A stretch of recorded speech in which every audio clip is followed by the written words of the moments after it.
look at that. It looks like everything's moving around. Do you recognize the garage show? Of course you don't, because it's not my garage. Well, I'm telling you, make the jar small. Jar is irrelevant. Welcome to the World Show. It's Gen X Talks World Show. When I say shade tree mechanic, and that was like, dude, you're nothing but a shade tree mechanic, which meant you worked with ropes and logs and blocks and tools that you bought from Kmart under a shade tree, under the shade of a tree, a big willow tree perhaps, and you're a shade tree mechanic. That was a bad thing. Yeah. Shade tree mechanic was a bad thing. We're below that. Right? You got mechanics, and then you got shade tree, and then we're down there. So don't expect anything. Lower your expectations of the Gen X Talks Shade Tree Garage Show. It's not even my garage. It's not that garage behind me. I learned how to use a green screen. It is still way too hot to be in my garage right now. We're getting there. It's cooling off next week. We'll be back out there and we'll do some tests. We'll do some stuff. I think Bag Dog Tools wants us to go through the rest of their stuff. So, if they write me $1 million check in Bad Dog Tools, and they can afford it. They got some high quality tools. They're purchased all over the world. I'm sure they can squeeze in an extra $1 million so I can demonstrate in shade tree mechanic style the rest of their stuff. So. Right now, they're listening, ripping up the contract. But anyway, we'll come back and do some of that stuff. I'd like to show some more side-by-side demonstrations of their gear. I think that went over really well. I got a lot of compliments from you guys about those kind of shows, so I don't mind doing them. But I do them fair. If someone brings me a tool and says, hey, like this one right here, this is a company who's wants to sign up with us. We've done interviews, we've done conversations. They've sent us some stuff. It's Zero Drive. You remember this? Remember? Spinning of the ratchet. No clickety click. No. Zero Drive. And there's some out there. Snap-on makes one. I'm sure other people do too. But I want to take and I want to weld two sockets together. I want to put a Snap-on and Zero Drive head-to-head in a vise, and then I want to slowly close the vise on the handles and see which one breaks. I think that'd be cool, wouldn't it? A fair test, just to see what happens, Snap-on versus Zero Drive. And I know they don't want me to do it live. No, don't do it live. Pre-record it. That's what everybody wants. Everybody wants you to pre-record it so their tool, their product, their bubbly apple cider doesn't look bad. I really don't give a shit. I don't care. I don't. I just, if I'm going to do something, I'm just going to, if you don't want to sponsor the program, don't send me your tools. If you don't want to sponsor the program, don't send me some of your shit because, it's like with Zippix. Zippix, those nicotine toothpicks, they sent me a bunch of those. I passed them out to everybody I knew. And then the company's like, well, how'd it go? I'm like, if it was bad, I was going to tell you shit sucks. Nobody likes it. They're all returning them to me. In that case, everything was great. I mean, people were hounding me for more. People that were vaping, people that were smoking the Zippix sticks worked great. The Bad Dog drills, we did 5 tests on those. You guys remember? We did them live 2 weeks in a row. One was all fucked up with the cameras, but we did 5 different tests. And Bad Dog drill bits only came in second one time. They took first place in everything. And even then, what was it? What you guys saw we did, the Snap-on belt drilled through the square tubing, in 8 seconds. And the Bad Dog tool took 10. It was just, you didn't have a starting point. We didn't peen it. We didn't do a pilot hole, or we didn't peen it for a starting point. It took a minute to get it started, but the drill's going through. They did fine. But it was fair. It was fair. They didn't take first place in everything, but 5 out of 6 they did, which was badass. And some of the stuff, they blew through it. So I don't know. I want to do that. I want to do it live. I don't care if these guys continue. They haven't done anything with us yet, but even if they don't, I'm just dying to do it. I just want to weld 2 sockets together and see how that goes. I don't know. We'll do that for you guys. We'll do it as something fun to do. Anyway, so we're not in the garage, and this is a green screen. Now, let me critique this guy's garage, right? And compared to mine. First of all, this is a nothing toolbox compared to mine. I've got 4 toolboxes that are as big as this whole bench right here. I've got 4 toolboxes that are bigger than that bench. This exact press, I've got that exact press. This compressor, look at that. Isn't that cute? Isn't that little compressor cute right there? Look at that thing. Mine's about a foot taller, and I guarantee it's quieter than anything you've ever heard. It's a real fucking nice compressor, and you don't hear it at all. Just right in the, just boom, boom, boom, boom, boom, boom, boom. It's nice. I do like the hose reel that's up here. That's kind of cool. Probably wouldn't have put looks like a gas can. Maybe that's an Igloo. I don't know. I would have done a little differently in here. But I do like the 1930 Model A that he's got there, although that's not a Model A axle. Can't quite tell what rear end he's got there, but that's kind of cool. He's got a project he's working on there. Just letting you know, I'm going to critique it. Every guy in here is looking over my shoulder going... It's also too clean. Yeah, it's way too clean for mine, yeah. And I do like how he's got his hot water heater wrap. That's a good thing there. But it's not raised. No, his hot water heater, that's not California, because it's not raised off the ground. Yeah, do you see the water heater right here? It's got to be, in California, those have to be 18 inches off the ground. They have to be on a pedestal in California. Because if there's gas fumes, anything on the floor, it's, gas sinks, the vapors flow, and then you can hit the propane on this. If it's propane, is right about here. So I'm just saying, yeah. Can you pin PayPal, please? Can I pin PayPal? You think anybody's actually going to give us PayPal? Mm-hmm. Yeah, they probably would. It's always a nice Here's thought. PayPal. Shut the fuck up. Quit talking. Here's $5 on PayPal. Fuck off. All right, I know. The other one is that I do like his fan right there, but my fan is 36-inch blades. I just, everything's big. You just got to go big all the way. So I do like this garage. There's some cool stuff in here, but mine would be different. And oh yeah, his drill press right there. That's a tiny drill press, and you can tell a drill press like this. You can tell whether they're good or not by how heavy they are at the base. The bitchin' ones, the ones that I can't afford, they got a big old iron and lead base on them so they don't move. I've got one similar to that, but I think this guy's danger prone because look, 1 fire extinguisher, 2 fire extinguishers, 3 fire extinguishers. He's got 3 really close. I think he's had some issues before. Yeah, Gen X Mom. Trippy, our resident... oh my gosh. Utility player, yeah. He says not up to code, writing up the correction now. Yeah, well, yeah, you should have. That's a Trippy but Pineapple. People are saying that's an electric water heater over on Rumble. It can be. It could be electric, but you still, in California, every water heater's got to be above that. It's got to be lifted. They don't give a shit. It's got to be 18 inches off the ground. So it could be. How would you guys know if it's electric or not? Why? Does that... Oh, it says... Is that what signifies right there? This little... TJ wrench on... This is pipe. And this is pipe, so you guys are telling me you can see from there that that's electric going in? TJ Wrench on Rumble says it's an electric water heater, can see cord and no vent. Oh, yeah, the no vent thing gives it away. All right, I'll go along with that, no vent. Good call on that. Nice pull. Speaking of nice pulls that are a little bit irritating, I want to show you something my wife sent me the other day. Do you guys, I had to go back and look. Maybe you guys will remember this. You remember a short...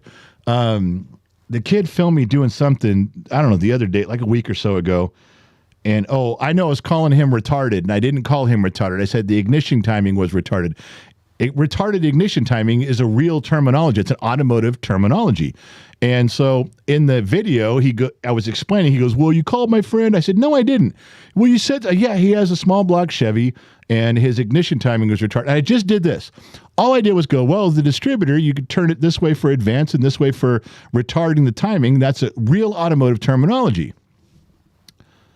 And some guy wrote this. I'm not going to go to the drag and drop section of the program. I'm just going to do it right here. Let me put it up for you. Can you guys see this? See what he wrote right here? Let me get it out of my face. This was in the comment section. I don't know where this was. I went looking for it, but my wife didn't tell me where she pulled it from. So, of course, my wife's super thorough. Instagram. Well, you didn't tell me. Yes, I did. No, you didn't. Yes, I did. Hey. I did. Woman. I wrote it underneath that picture. Oh, my Go back God. and check. I'm not going to go back right now. I'm talking with my friends in the garage. This is man's domain here. Well, then don't throw me under the bus. Don't step on your own dick once in a while and won't have to. All right. So I don't have a dick to step on, so it's not going to happen. Praise Buddha. All right. Thank God. So in the comment, Sam's Garage wrote, your dad is moving his hand in the wrong direction for advancing and retarding a Chevy Distributor. That's all he said. Now, my wife circled that because my wife gets very protective of me. And she's like, can you believe what some asshole did? He was correcting you on the rotation of the Distributor. Can you go get him? Go say something. Well, first of all, I didn't know where the fuck she took that from. I did poke around. But I also went back. I had to go find the video because I don't know what video it was. I got to look for it. And then I had to look and say, well, was his camera reversed? Sometimes you look in his videos, he's got his camera flipped so the LA's backwards in it. Not often. So I had to go look and make sure the video was right. I had to find that spot, and then I went like, you just turn it. This is advanced, and this is retarding the timing, and this is advanced the timing.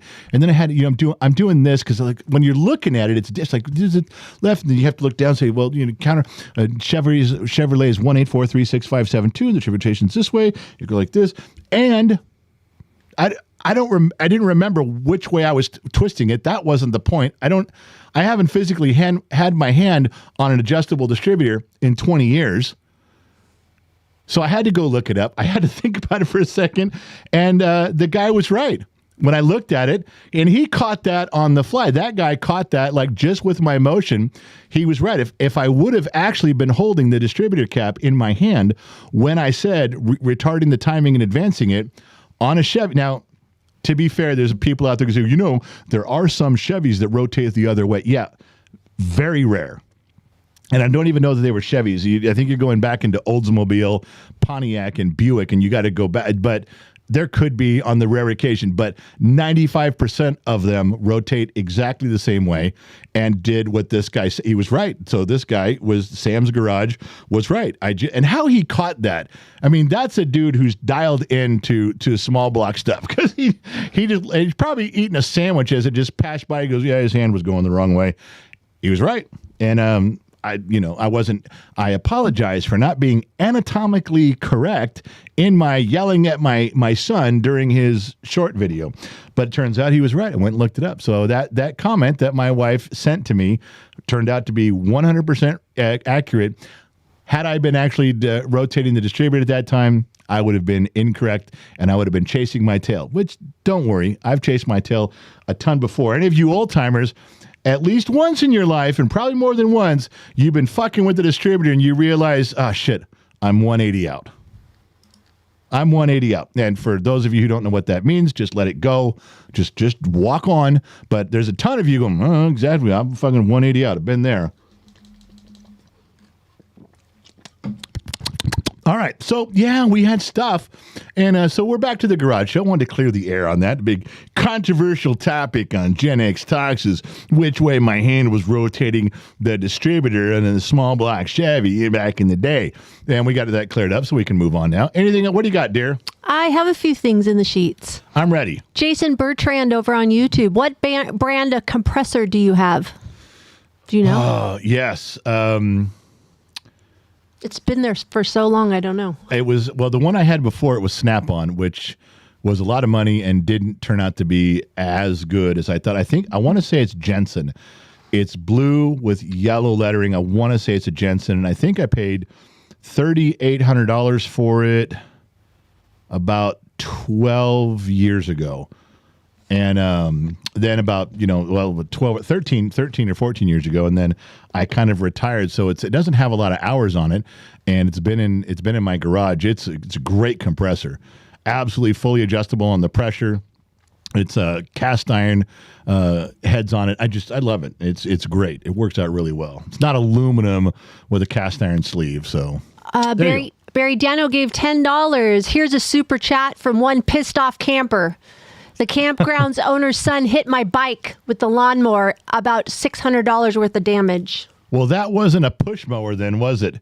He's talking about hitting it with one of those lawnmowers that, has two big arms that you get on a golf course, and it cuts like 12 feet across as it goes. Barry Dana is one of our favorite people to ship to in Canada. He buys some of the nostalgia things when we had Gen X Talk stuff. It's one of my wife's favorite people to send merchandise to. So I do feel for you, man. You run into a motorcycle and do some damage with a lawnmower. It's a big fucking lawnmower, that's for sure. All right, what else you got? Danny H., how's that knee, General? Only members are going to know that Only members are going to know what that means. Now, it's on Patreon for members. It's on YouTube. It's on Facebook, but you got to go to the page called The General's Lunchbox for members. If you're a member of The General's Lunchbox, we put up the video, and then, of course, it's on YouTube for members, and it's a video that we did today. I fucking hurt my knee so bad. There's a security camera above us up here that is in the studio so we can see what goes on in the studio. And I came in and my knee gave out. About fucking took me out.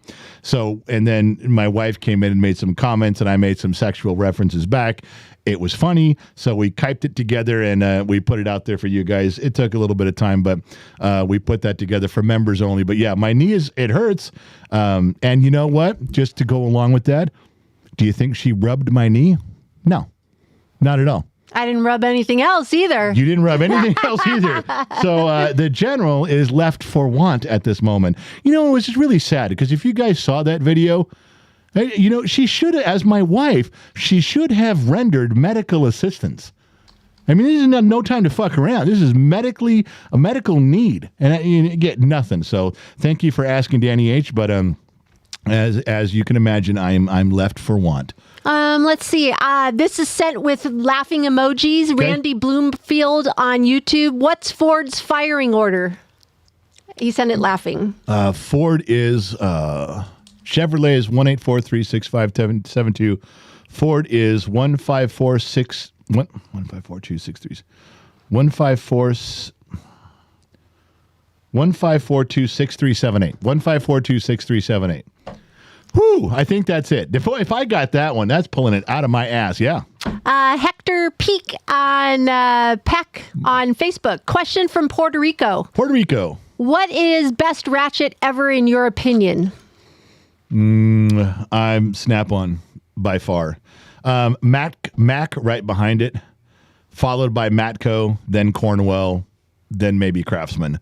I mean, there's all sorts of aviation stuff that I'm talking about tool trucks that drive around for automotive use. I'm sure there's ratchets out there. I had a Rockwell air ratchet one time that was for aviation use, and it was really badass. I got it at a yard sale. Had a guy in town who worked on those re-vein it.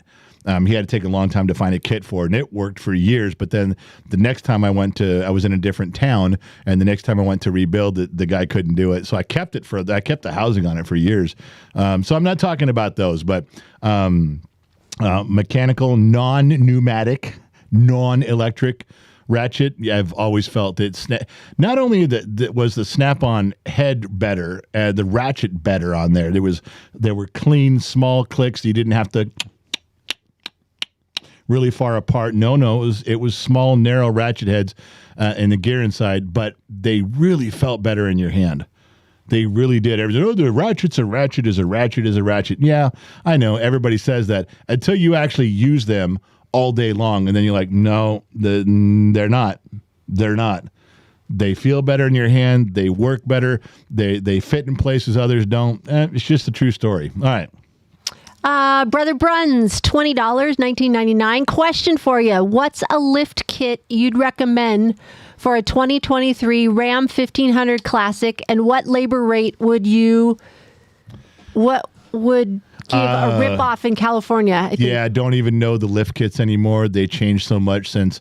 I haven't done lift kits with any regularity since 2004, and it got out of doing a lot of the off-road stuff, putting in those lift kits. So, you're talking 20 years ago. I mean, I've listened. There's some names that they drop, but there's no way I could tell you because I don't have the familiarity with them anymore. But the good off-road centers, they know. Those guys will tell you. You want to know what's the best lift kit? You go into an off-road center, four-wheel drive center, where they have all the accessories, do all the lifts and all the wheels and tires and steering and everything. You go in there, you go to the back and ask one of the mechanics, "Where's your truck?" And you point to it. You say, "What did you put on yours?" That's all you got to do. You want to know? That's the best way. That's like cheating in Vegas. I just told you how to beat the one-armed bandit. I told you how to beat the casino. You want to know? Don't listen to the salesman. Could be right. Could be the same answer. Go to the mechanic. Go to two of them. See what they say. Let them argue it out. You'll get an answer. Nightbot wants to know, does a straight 6 have the same firing order as a V6? No. Straight 6 and a V6, completely different firing orders. If there's any semblance to it, I'd be amazed. But no, not even close. They're completely different. Kyle Carter, member for 21 months. Matco is greater than Snap-on, he says. Yeah, it's not. It's not. Snap-on has spent so much money over the years because they've been wealthy and rich. They have designed stuff you just wouldn't believe. Matco, even their toolboxes, Matco struggled in the 80s and 90s with their toolboxes, even to play catch up on that. And even some of the Blue Point stuff, which is Snap-on's off-brand, is Blue Point. So if you have anything that says Blue Point, consider that Snap-on. That's right. They'll sell Blue Point right on the Snap-on truck. And some of the Blue Point stuff is even better than Matco. It's, in my opinion, after doing this for 40 some years, it's in overall. Now there's individual things you can say this Mac tool is better than Snap-on. Yes, you will find things, you will find characteristics like that, absolutely. But in general, when it comes to wrenches and hand tools, I'm always leaning towards Snap-on all the time. And there's nothing you're going to compare it to with diagnostics. And I've had Mac, I've had Matco, I've had Launch. When Launch came out and Launch said, well, we build everything for everybody else, I got suckered into that too. And you end up going back to Snap-on every single time. When you're in the aftermarket world, there's almost nothing better. Unless you're getting into personal laptops. You're buying a laptop for Mercedes or a laptop for BMW. Well, there's stuff built into that you can't get in Snap-on, I agree, but you almost can't compare it. Did you want to continue, or do you want to? No, we're good. You just keep going. Okay, so Jack Armstrong on Facebook. Hey, General, I'm thinking of getting a sidecar for my Honda Valkyrie. What's your opinion on sidecars? Just check the bolts every now and then. I've seen over the years, it's never changed, even since the 60s. One of the things is those things have a tendency for some reason to vibrate loose over mileage. And I'm not saying, every 100 miles pull over and check them. I'm just saying how they mount those things. You got to have, it's difficult to do it yourself because there is some adjustment in a sidecar with the wheel alignment. And you just can't, you're going to have to check them, learn where the bolts are, and every so often just put a wrench or a socket on those things, tighten them up. I know you can use double nut, you can use neoprene nuts with the lock nuts on it. I get it. You can use wave washers. I know you can put Loctite on the threads. Got you. Just please, check it every now and then. Just check it every now and then. It won't kill you. All right. Danny H, $5. Tilt steering is the best automotive innovation. If you know, you know. Yeah, we talked about that on a podcast. This is something I've only seen one time in real life, and I remember seeing it as a kid. Everybody knows that there's tilt steering. Steering tilts up, gets out of your way, pulls back down, it's great. Now, who said that? Danny H said that?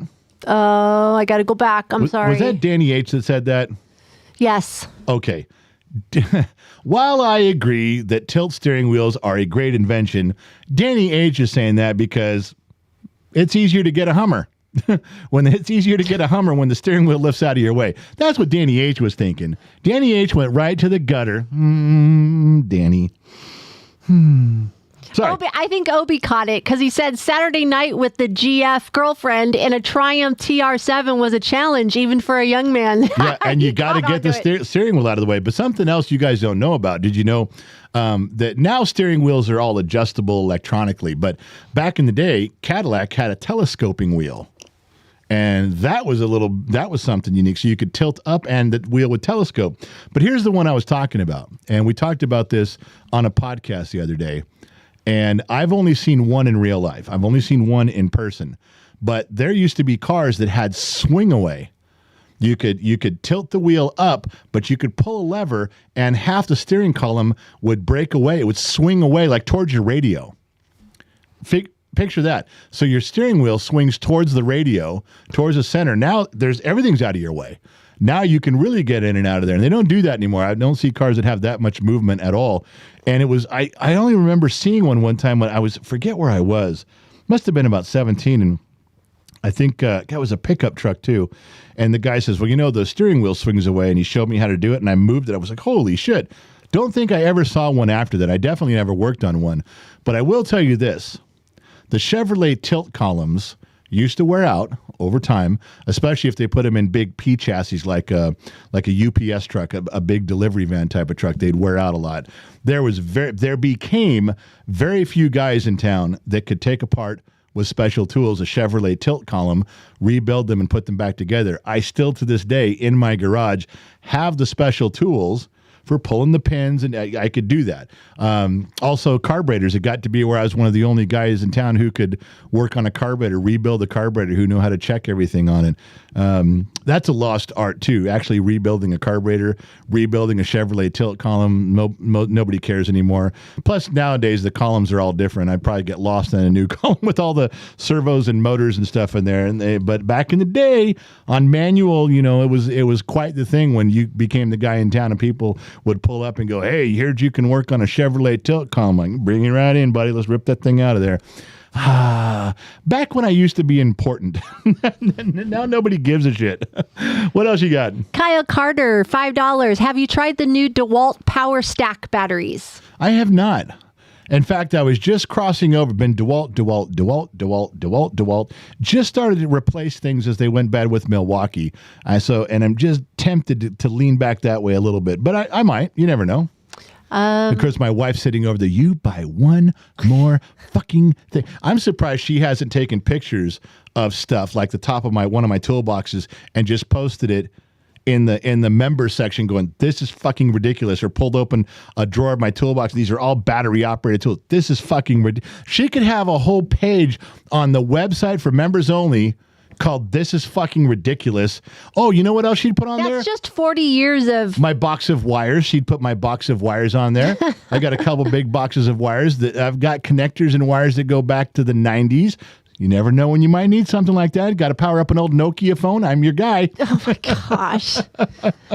Joe over on Facebook. Hey, General, what do you think about Mazdas?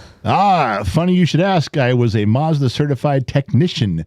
I got a really good Mazda story. You guys have heard it before. When they were getting ready to discontinue the RX-7, or was it the RX-8? RX-8, they were having trouble with it overheating, and Japan sent technicians and translators out to Las Vegas when I was working there. I was working at Fletcher Jones Mazda, which is now Area 15, I found out. I went to Area 15 in Las Vegas, and I looked around, and I'm placing it, and they still have the wall and the gates. I stood right where my rack was, right where my bay was. I'm standing there in the parking lot, just out. And the dealership's gone, man. They tore the whole fucking thing down. It was Mazda, it was Lexus, and it was a Scandia golf course. And my home for years is now a parking lot and go have fun in Area 15. But I was a Mazda technician, and there's a really long, good, funny Japanese Mazda story I'll tell you about, because I was really talented at the time. I was right up on all the technology, everything they were putting out. I was the front runner and all that stuff. And I was arrogant. I was an arrogant piece of shit and thought I knew better than everybody else. And we'll tell you that story sometime. But the Japanese didn't like me, but they were stuck with me. The owner said, "This is the mechanic you're getting. He's our best guy." I don't even know if I was the best Mazda technician, but they did put me over there, and I gave them a run for their money. Yeah. Tim Mitchell, member for 20 months. 61 to 67 T-Birds had the slide wheel. That's what he said. That sounds right. Yeah, I could see that. Tim Mitchell, I got an email from you I got to get back to you on, too. Don't think I haven't read it. I am. I know what you're looking for. We'll talk. Lucas Wells on Facebook. Chevy or GMC? What's your opinion? I know they're practically the same, but looks are different. For years... they were replaceable. You get a GMC hood or a Chevy hood, they'd fit. Doors would fit. Beds would fit. Everything, trunk lids. I mean, they were all so similar. And well, maybe not trunk lids because the GMC didn't have a car. But they were interchangeable. And the running joke when I was growing up, you hear old guys. And when I say old guy, if anybody older than me is an old man, anybody younger than me is a kid. So he could have been 2 years old. He's an old man. And now you know. So he goes, it was the joke. When I was like 15, 16, 17, 18, and the old guys in their 50s and 60s, they would say, what's the difference between a GMC and a Chevy? They just go, GMC is just a Chevy with a chrome bumper. And there was some truth to that because the trim kits, it was like you look at the Chevy truck, they did an all chrome bumper, and then the other one wasn't, and you got some of that. But they said they're just the same. It's just they charge you more, and the GMC's got a chrome bumper. I prefer GMC over Chevrolet in trucks because I prefer the way they look. Interior and exterior, they have a little some trim options that are better. That's what I prefer. I bought my wife a Yukon. It was instead of a Suburban. I just got a GMC pickup truck instead of a Chevy. It's just a thing with me. Yeah. So that's my preference, and that's the difference. You want to sound like an old school guy when someone says, "Hey, what's the difference between GMC and Chevrolet?" Yeah, they're identical. GMC is just a Chevy with a chrome bumper, and you move on. I guess in cars it would be Oldsmobile is just a Chevy with a chrome bumper. All right, now that I've educated you properly, we can all tell the same lie together. Good. Kristen Hartman on YouTube. Hey, Yeah. General, about to buy my second Chevy Silverado 2500 HD. I love my original one in 1999, so I kind of have an opinion. But what is your opinion of the Chevy 6.0 liter engine? Yeah, they ran into a lot of trouble with those for a long time. That was like the one you stayed away from. And they made some corrections on it. It sounds like I talked to some of the technicians. I still know the guys over at our dealership. Talk to them once in a while about those. It sounds like. Now I went with the 5.3 because they've made some corrections there. And if you stay up on the maintenance, you don't run into the roller lifter problem as much. You keep your oil clean. So I do. But I didn't go. The only reason I didn't go for the big motor was fuel mileage. The cost of gas. That was it. I'm not hauling anything. If I'm hauling a trailer, the 5.3 will do more than enough job. I don't haul anything big. I don't haul anything expensive and long. I don't have a 40-foot triple axle fifth wheel I'm hauling. No, this is something pretty straightforward. So I chose the 5.3. But I wouldn't be afraid of it anymore. I would not be afraid of it anymore. It sounds like they got some of the stuff worked out. But you guys got to remember, think about this. Whether it's an engine or a transmission. Let's say your engine, everybody's 6-liter develops a problem. In 2 or 3 years, everybody's having the same problem. Everybody's having corrections. They're having valve train issues. Everybody's pissed off about this. And GM says, okay, bring it back in. We'll give you a new motor. We'll give you a brand new engine. Do you know where I'm going with this? So GM on the shelf has an engine, and they're going to give it to the dealership and put it in. Or the vendor's going to take it off their shelf. They're going to give it to the factory. The factory's going to ship it out to you. Okay? Do you think if there's millions of defective engines on the road, and there are tens of thousands of defective engines built the same way on the shelf behind them, do you think that, well, we better pull all those down, all those 10,000 engines, they're defective too. We don't want to just put those defective engines in after another defective engine, do we? You out of your fucking mind? They will get rid of their inventory of stuff that is not updated. Then they will get the new reproductions in with all the fixes. Transmissions are the same way. Until they deplete the inventory at the vendor who supplies them, at the supplier, at the factory, at the dealership, you're getting the same engine or transmission with the same problem. Oh, we took care of it for you. We got all the new engine in here with all the updates. That motor's been sitting on the shelf since the other one was put in your truck. Just so you guys know, that's how the game is played. Got to be careful about that. Kristen says she'll be hauling horses. That's why she goes for the... Yeah, you'd have to... Well, it depends on how big. You haul in 2 or you haul in 6. You haul in 8. Yeah, you got to go with the bigger engine there. Yes. And then Chris says a 5.3 doesn't come in a 2500, does it? I don't know about that. I thought about that as I was speaking. She did say 2500. I don't know that it does. Mine's a half ton. Mine's a 5.3. I don't know. Maybe not. Maybe it's the only options is the diesel and the 6-liter. Would probably be smart to say that because you would be taxing it right off the bat. But that I haven't bought a 25, so I don't know. And like I said, it's 10 years since I've been out of the game. Danny Bale on Facebook. What's your opinion on the big name power tools? What's the best in your opinion? Well, you talking electric? Because right now it looks to me, all the videos I see, these guys who, what's that guy's name? Is it? No, God, I'm going to fuck it up. You know the guy who tests the tools the best? Planet Farm? Is that him? It's something Farm. You guys seen his videos? That guy goes more in depth testing a tool than he runs stuff on them I'd never even believe. And he's fair. He's accurate. He tests batteries. He tests tool. It's incredible the lengths this guy goes. Project Farm is the name of it. And that guy, I've briefed through some of his stuff. Milwaukee does as much damage as anything else so far. At anything. Now, I know that there's probably some stuff out there, people like, oh, DeWalt and Bosch and Snap-on. First of all, I haven't seen any off the tool trucks that you can get that's Matco or Mac or Snap-on that come close to what Milwaukee does.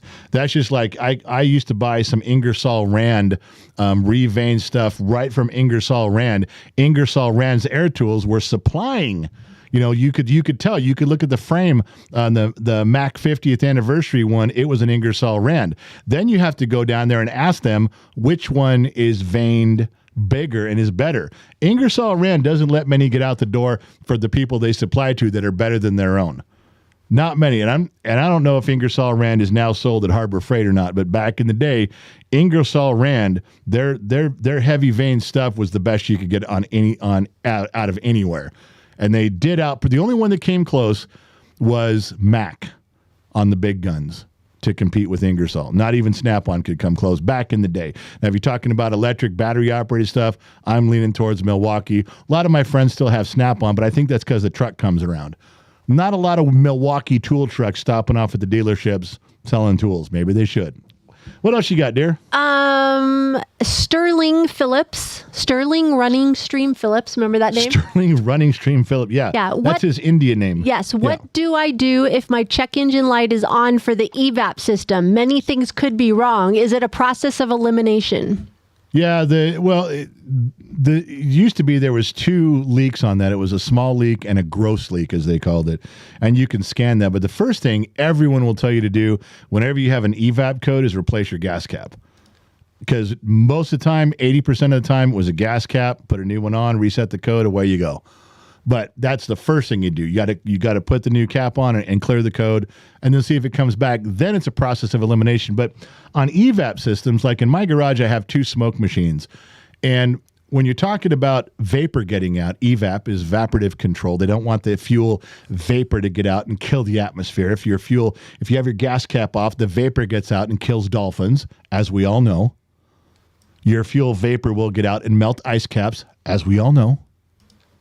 So, like you do, you put a gas cap on and you hope that you don't have an evaporative leak. You don't have a fuel leak on the ground. The vapor that's in the gas tank, if your gas tank is half filled with liquid, then the other half is filled with fuel vapor, right? Okay, good. Glad you're coming along with me. So what I used to do was we had a smoke machine, and we would just take and we would pump smoke into the gas tank. We would pump smoke through all the vapor lines. And then you'd get around with your flashlight and get under and you'd look, and where the smoke's coming out, there's your leak. It was a really easy way to tell. Smoke machines were about $1,500. I don't know what they are now. I've still got 2. I just keep them because I don't want it too cheap to get rid of them. But they work, and they work really well for that. So that becomes less of a process of elimination. And you can go see some. Now, sometimes valves open and close. The evap doesn't close all the way, so when you go to test it, no smoke, you don't see the leak. And sometimes it sticks open when it shouldn't, so the light comes on. All right. Once in a while, you get some intermittent problems. But back in the day, we used to smoke check them and just see where the leaks were. It's pretty simple, pretty fundamental way to do it. I'm sure you could still do something similar to that now. You just got to have a smoke machine. So anybody who lives near me, I'll help you out. Yeah. Alrighty. I have an interesting one. Brad Ball on Facebook wants to know, ever work on an Australian, is it an UTE or is it a UTE? How do you pronounce that? Never worked on one.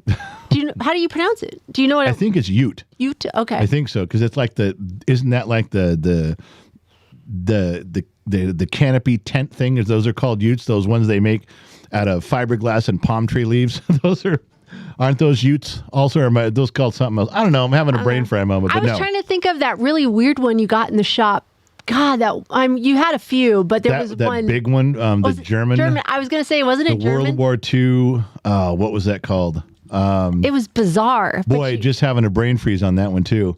It'll come to you. I know it will. Yeah, the guy called me. He goes, "You ever work on these?" It had an M. It started with an M. It was a big old fucking truck. It was a World War. And you took it too. I was like, well, because he asked me if you've ever worked on them, and I'm like, "Yeah, we get this." He goes, "It's a Mercedes something." I'm trying to see if you guys can see what it is in there. If anybody knows what that is, It's with an M. M as in Michael. And what was it called? A German. Oh my And it was God, a big I can't truck, remember. and it was and he had a big back on, like this big tall fucking tires, old one.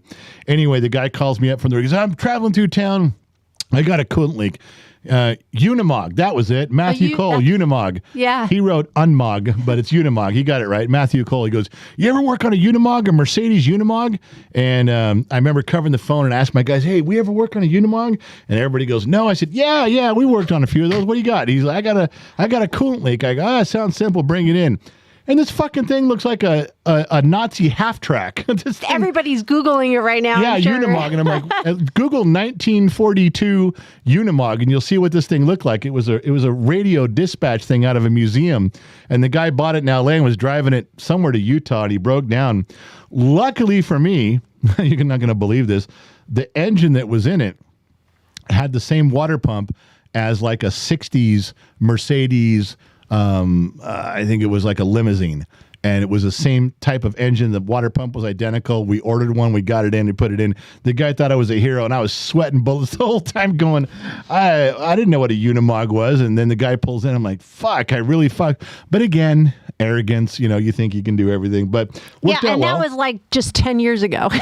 Well, don't tell him that. Yes. Tell him it was a long time ago. No, it tell wasn't. him it was in my youth. No, it wasn't. I was like, what the heck is this But we thing? did, and it was, we got on with it okay, so it all worked out. Oh, my God. The customer was happy. We did it good. Kyle Carter, $5. You're leaving the Milwaukee brand? Their fanboys are the worst. Well, I haven't jumped ship into Milwaukee. I just been replacing some DeWalt stuff with Milwaukee because they work really well. So I'm kind of 50-50 on. If you looked at the drawer, it's probably 50-50 right now on Milwaukee and DeWalt. Yeah. Barry Dano, $5. The Volvo dump truck I drive has tilt telescopic all-in-one. Yeah, that's rare. How old is that? What year is that, Barry? That's can't be too new, can it? I mean, all, like you could say right now, all of them do that. To all of them, my Chevy truck, my GMC truck telescopes because it's all electronic.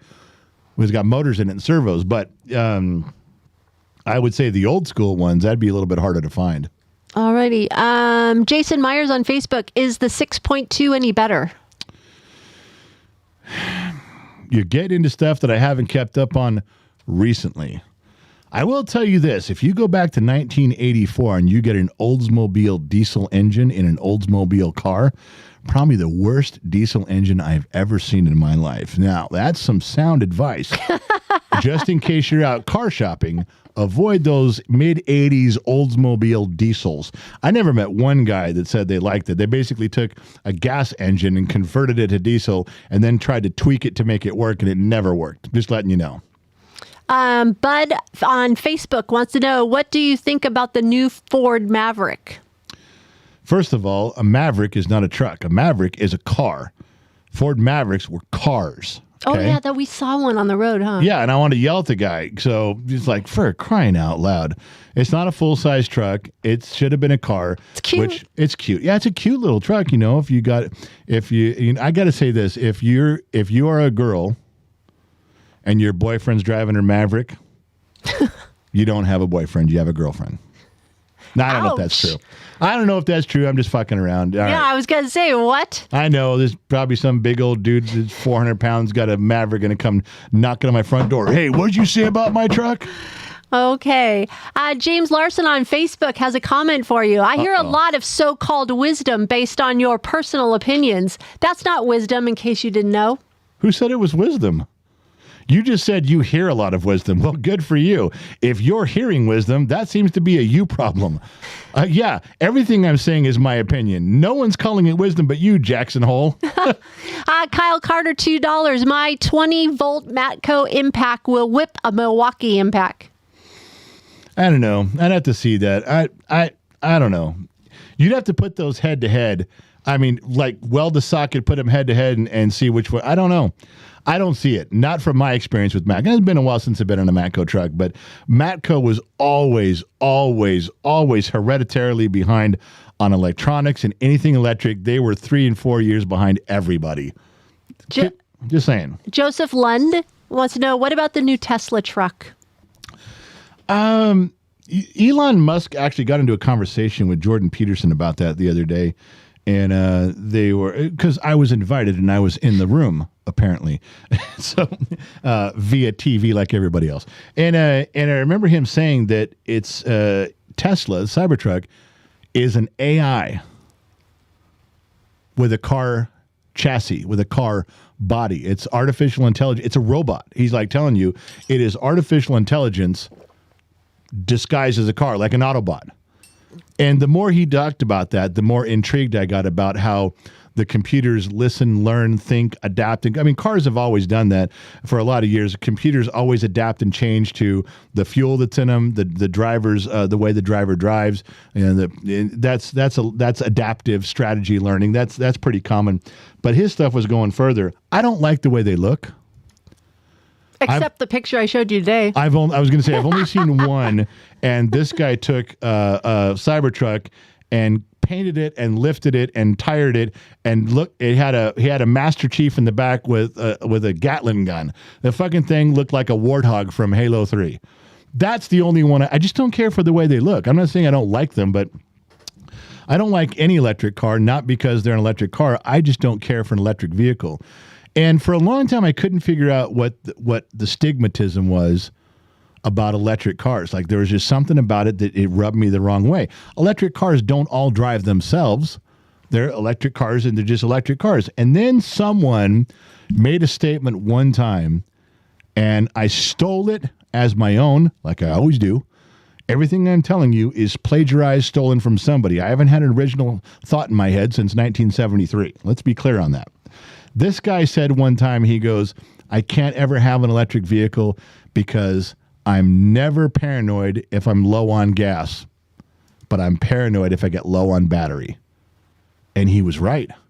That was the thing I wasn't making the connection on. He's right. There's a lot of people that go, I can run out of gas and we'll get somebody to bring me some gas. We'll get AAA, give me some gas. But what do you do if you run out of battery? And it's similar, but it's not the same. People, like even I know a guy, well, you guys know Low Torque. Low Torque lives near me. He's a friend of ours. He's been on staff here for years. He's not right now, but he has been. And he bought a Tesla, and he says, I just can't drive it out of town. I'll drive it all around town just fine, but anytime I go long distances, I start to get a little bit of anxiety, get a little nervous, like, well, there's a charging station. How do I get there? It's just not like that, where you're not panicking over gas stations. You're not panicking to run out of gas, even though you could. Yeah, you can get stuck on the 15 outside of Baker, and it's 110 outside, and you're killing yourself out there. But so what? But it's always running out of electricity bothers people. Running out of battery seems to bother people more. That statement that guy said was true. It for a lot of people, and I'm one of them. So, I just don't care for the Cybertruck because of the way it looks. I'm not a big fan of electric. I think they're great. Go ahead, use them, do their thing. They're not going to save the planet like you think. That's a whole nother topic. But knock yourself out. But I just don't care for the way they look, I guess, would be the best way. Barry Dano, $20. When I worked in a garage, we had a guy drive a Renault in that was knocking like all get up. When I opened the hood and looked, there was a hole in the back of the block and the piston and connecting rod hanging out. Yeah, I've seen those, yeah. If you don't get a hole low enough in the block and you don't lose all the oil pressure, I've seen him do that. I saw a guy one time in a used car lot. I worked for a used car lot for a while. And he had a V8 engine.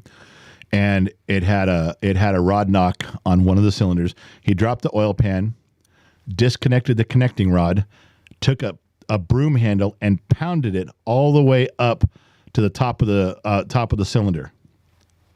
And the rings kept it. It was tight all the way to the top. So as soon as the valves open, they push it down a little bit. And I said, how long is that going to stay up there? He goes, well, eventually it'll vibrate down. It'll vibrate down. It'll vibrate down. I go, when it does, it's going to hit the crank and blow the motor. He goes, well, we give a 30-day warranty on these cars. It'll probably last longer than 30 days. And then it'll just blow up.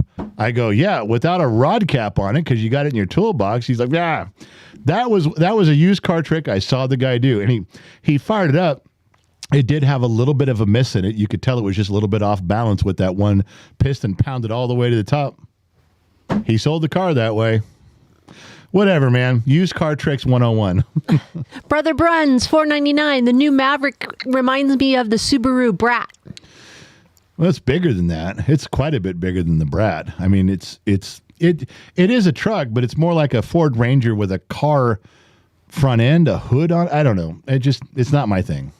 Joe, I think it's Facebook or YouTube. I'm not sure. Will 35s fit without a lift kit? Didn't specify the vehicle. So no, didn't specify usually not 35. No, usually 30, what was it? 31, 10, 5, 30, 33s wouldn't fit in anything I ever use with you could put lifts on them. 35s, I would say no way. There might be a Power Stroke out there that's got some built-in lift on a 4-wheel drive, like a 1-ton that may do it, but typically no. 35s, you're putting or I guess you could just put them on there, but just take a Sawzall and cut out your fenders. Whatever you want, man. If you live in Oklahoma, that's probably acceptable too. I have a couple questions that are not mechanic related. Are you up for answering No, it those? was just strictly mechanical questions. Yeah, go ahead. John Howe on Facebook. Whatever happened when your son came and said he had a meeting with a teacher who belittled him over his opinion, and you said you'd go to the meeting? The meeting happened, and I stood there in the room, and my son defended himself correctly. And the teacher, looking at me and discussing things with my son, decided at that moment he might have overstepped his bounds a little bit, apologized to my son, and never gave him or his friends any more problem in that class ever again. And I never said a word. I didn't say one word. I just stood there. I don't know. Wasn't me. I didn't do it. Johnny Utah, which pregame speech is better, from the movie All the Right Moves or Johnny Be Good?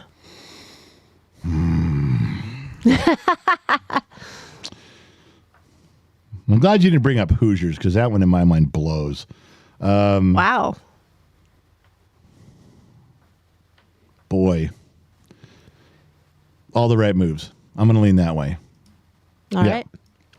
All right. Daniel over on Facebook. Petty Officer Squid checking in again. Love all of your content. Thanks, man. I am curious about the Gen X kid after moving out. I think I have only seen one video when he pretended to maybe pay you back for something that you loaned him. Did you get paid back? No, I didn't. Plus, we've added more money. Yeah, too. and he called me the other day. He was like came by and got one of his dress shirts. Says, Mom, I've got to go down, got to go to LA. We're having a big to-do down there. 900 people, got to have my dress shirt, which I'm surprised fit, because he hasn't worn that thing in a year and he's bigger now. But anyway, he goes down there. Then he calls me from a van. If you guys listen to the podcast, you know the whole story. And so I won't blow it for you here. Listen to the podcast. We talk about the update with the kid and one of our daughters every week. And this is in there. And it was about 2 times you had to rescue him. He had to call me from the back of a crowded van. Like, hey, Dad, I need some help. Okay. Go listen to the podcast. There's a story. But he's still around. He's just fucking up life like we all did in the beginning. He's figuring it out, though. He's doing okay. He's not ready to come home yet. So I guess he's all right. That isn't. All right. Well, listen, that's it. We're about done with the sheets. You sure you got everybody? You didn't leave anything out of there? Nope. I've covered There was a big orange one up there. Did you get that one too? big orange one. Yeah, it might have been from a long time ago. Yeah, Barry Danos. Okay, good.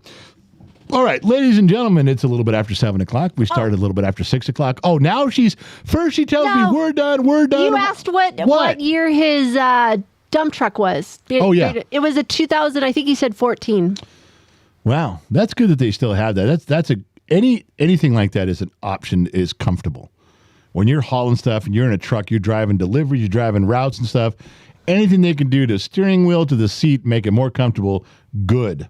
You don't want to live in that thing and be miserable the whole time. That's a good thing, Barry. Glad you have that. Maybe that's a Canadian option, eh? Listen, I got to go. My hour is up. My lights are green. My traps are clean. Thank you guys for hanging out with us at the Shade Tree spot, which is where I park my big fat ass. We can't be in my garage yet because it's just too damn hot, but it's coming. We'll do some tests. You know what? I had this tool that I was going to ask you what it was. Didn't get to that. I was going to ask you, this is part of a tool, and was going to ask you what that was. Then I was going to say, why would I have pliers that have this on the end? What could you grab with that? That seems dumb. We didn't get to that either. And then the big mystery tool that no one knows anymore. What is this tool and how does it work? And I'm holding it the right way. I am. I can even do this. You could go 15 more minutes and ask. No, we got it. Those are long discussions because there's stories with each one of these.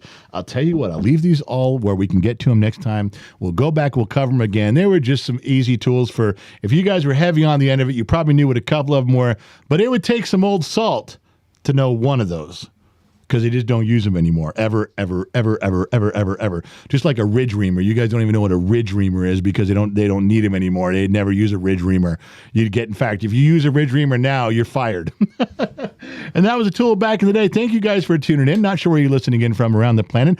AM, FM, Sirius XM, or perhaps on the Armed Service Radio Network. We really appreciate you guys tuning in and wasting an hour of your time with Gen X Talks. Remember two things. Number one, wherever you go, well, there you are. And number two, catch you guys on the flip side. Thanks again.